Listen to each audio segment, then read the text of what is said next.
Praise the lord. బాగున్నారా?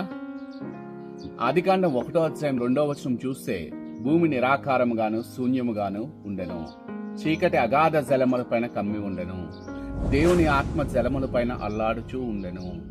3వ వచనంలో దేవుడు వెలుగు కమ్మని పలకగా వెలుగు కలిగెను అని రాయబడి ఉన్నది. నిరాకారంగాను శూన్యముగాను చీకటి అగాధ జలములతో కమ్మి ఉన్నటువంటి భూమిని ఇంత అద్భుతమైనటువంటి ఆకారంగా ఉండే విధముగా దేవుడు సృష్టించారు. రోమిలికి రాసిన పత్రిక 1:20 చూస్తే, ఆయన అదృశ్య లక్షణములు, నిత్యశక్తియు, మహిమను, జగదుత్పత్తి మొదలుకొని ఆయన సృష్టించిన వస్తువులను ఆలోచించుట చేత మనకి అర్థమవుతాది, మనకి తేటపరచబడతాది అని వ్రాయబడి ఉన్నది.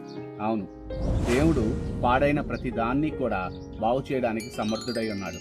ఆయన లక్షణాలు, ఆయన శక్తి, ఆయన మహిమ మనకెన్నటికీ అర్థం కాదు. ఈ విషయాన్ని మీరు నమ్మితే నాతో పాటు చిన్న ప్రార్థనలో ఏకీభవించండి. ఆ దేవుడు పాడైనటువంటి మీ జీవితాన్ని కూడా అద్భుతంగా చేయగలుగుతారు. ప్రార్థన చేద్దాం.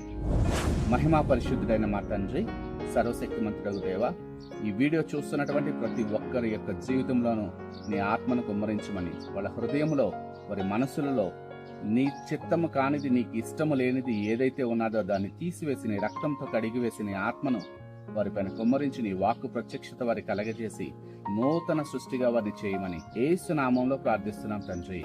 ఆమేన్. God bless you all.